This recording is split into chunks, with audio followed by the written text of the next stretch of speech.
हरे कृष्णा, राधे राधे। इस साल 2021 में कब है योगिनी एकादशी व्रत? 5 जुलाई या 6 जुलाई 2021 का? आज इस वीडियो में हम योगिनी एकादशी 2021 का शुभ मुहूर्त और पारण समय जानेंगे। साथ ही रोग मुक्ति और निरोगी काया के लिए एक महा उपाय बताऊंगी। योगिनी एकादशी व्रत का महत्व और पूजा विधि अपनी पिछली वीडियो में बताई थी। उस वीडियो का लिंक नीचे डिस्क्रिप्शन में है। उस वीडियो में बताया था योगिनी एकादशी बहुत ही पुण्य देने वाली और फलदायी एकादशी है। धार्मिक मान्यता है कि योगिनी एकादशी का व्रत श्रद्धा पूर्वक करने से व्यक्ति के कुष्ठ रोग या कोढ़ पूरी तरह से ठीक हो जाते हैं तथा अनजाने में किए गए पाप भी नष्ट हो जाते हैं। सब लोग इसका व्रत करें।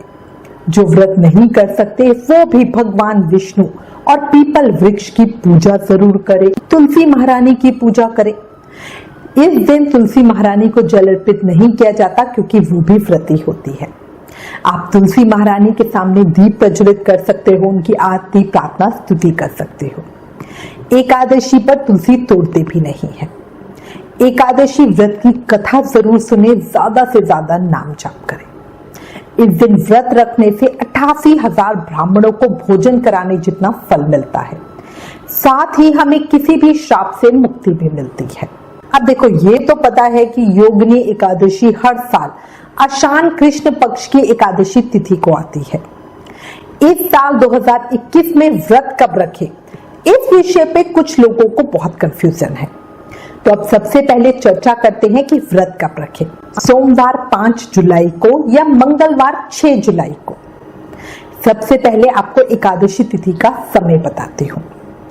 एकादशी तिथि प्रारंभ हो रही है 4 जुलाई 2021 को 19:55 आज पे, मतलब रात के 7:55 पर एकादशी तिथि शुरू हो रही है, जो कि 5 जुलाई 2021 को 22:30 आज तक, मतलब रात के 10:30 PM पर खत्म होगी। इसके बाद द्वादशी तिथि लग जाएगी। 5 जुलाई को पूरी तरह सूर्य उदय में एकादशी है। कैलेंडर में भी 5 जुलाई को ही एकादशी तिथि का वर्णन है। सभी सामर्थ्य संप्रदाय में 5 जुलाई को ही व्रत रखा जाएगा, पर जितने भी वैष्णव हैं वो 6 जुलाई को व्रत करेंगे। 6 जुलाई को पक्षवर्धिनी महाद्वादशी है। अब पक्षवर्धिनी महाद्वादशी होती क्या है? देखो, समझो इस चीज को। अगर अमावस्या या पूर्णिमा में 2 सूर्य उदय आ जाएं, तो एकादशी के दिन उपवास ना करके द्वादशी के दिन उपवास किया जाता है। इसे पक्षवर्धिनी महाद्वादशी कहते हैं। इस बार आषाढ़ अमावस्या 9 जुलाई और 10 जुलाई 2 दिन की है। अच्छा, जो 6 जुलाई को महाद्वादशी है, इसे मनोरथ पूर्ति महाद्वादशी भी कहा जाता है। देखो, इस तरह से 5 जुलाई और 6 जुलाई दोनों दिन व्रत करना सर्वोत्तम है। सामर्थ संप्रदाय सभी 5 जुलाई को व्रत करेंगे और वैष्णव 6 जुलाई को। अब मैं आपको पारण समय बताती हूँ। जो लोग सोमवार 5 जुलाई 2021 को योगिनी एकादशी का व्रत करेंगे, वो अपने व्रत का पारण 6 जुलाई को सुबह 5:29 AM से 8:16 AM के बीच करेंगे। 6 जुलाई को द्वादशी तिथि समाप्त होने का समय है 25:02, मतलब रात को 1:02 AM। इंग्लिश कैलेंडर से ये डेट बदलकर 7 जुलाई हो जाएगी, है ना।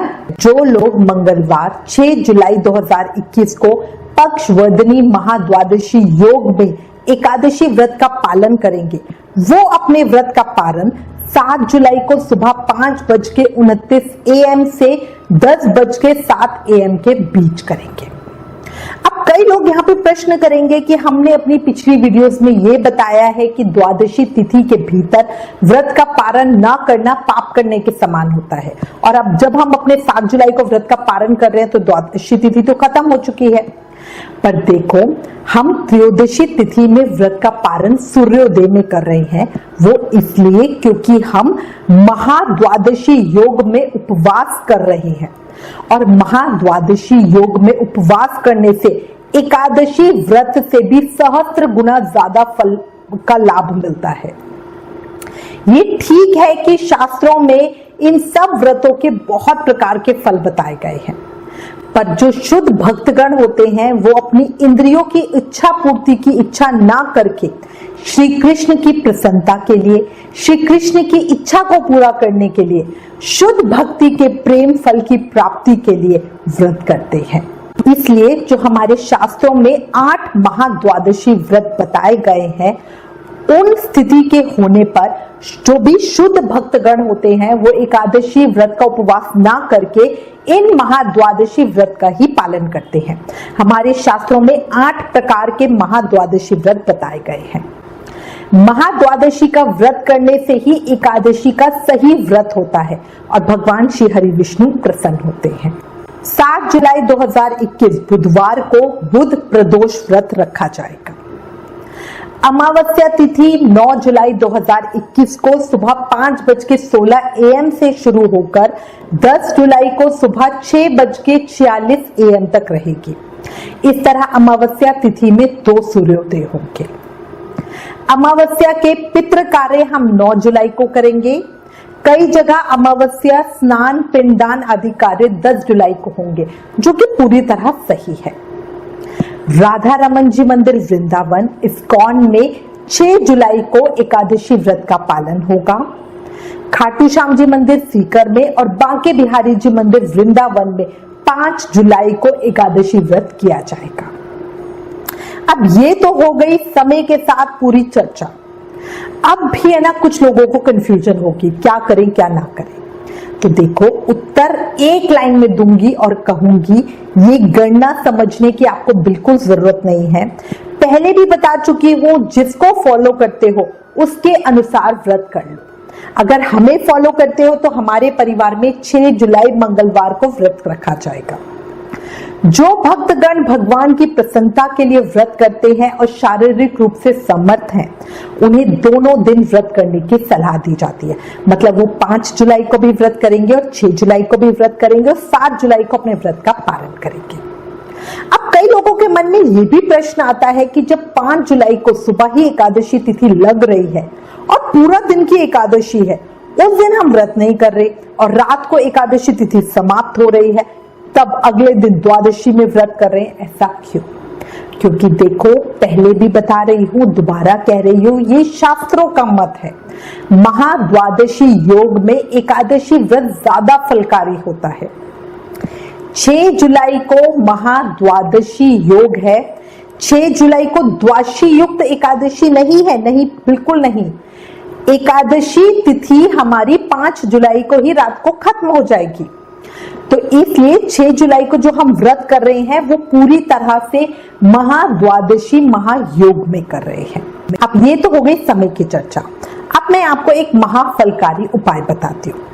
देखो, जो व्यक्ति कुष्ठ रोग या त्वचा संबंधी किसी भी रोग से पीड़ित है, उनके लिए योगिनी एकादशी व्रत बहुत फलकारी है। महर्षि मार्कंडेय ने एक कुष्ठ रोगी को इस व्रत के बारे में बताया था। अब आपको इस महाफलकारी एकादशी पर किया जाने वाला एक महा उपाय बताती हूँ, जिससे रोगों से मुक्ति मिलती है। देखो, सबसे पहले तो रोगी के शरीर पर चरणामृत से छींटे मारे। ये अपनी पिछली वीडियो में भी बताया था कि पूजा से पहले जिस पंचामृत से ठाकुर जी को स्नान करवाया जाता है, उसे घर के सभी सदस्य पूरी तरह स्वस्थ होते हैं। उन सबको अपने ऊपर छींटे मारने चाहिए, इस चरणामृत को पीना चाहिए। ऐसा करने से हमारा शरीर स्वस्थ होता है, शरीर से नकारात्मकता खत्म होती है। साथ ही इस योगिनी एकादशी के दिन कोई भी व्यक्ति जो रोग से पीड़ित है, उसे भगवान श्री हरि की उपासना के साथ ही सुंदरकांड का पाठ करना चाहिए। ऐसा करने से सारे कष्ट मिट जाते हैं और उत्तम फल मिलता है। आप करके देखिएगा, महाफलकारी उपाय है। अगर आप स्वस्थ हैं, पूरी तरह स्वस्थ हैं, तो भी ये उपाय कीजिएगा। चरणामृत को अपने ऊपर लगाइए, चरणामृत पीजिए और सुंदरकांड का पाठ कीजिएगा। आपको अपने जीवन में बहुत फर्क लगेगा। मैं उम्मीद करती हूँ इस वीडियो में दी गई जानकारी आपके लिए उपयोगी होगी।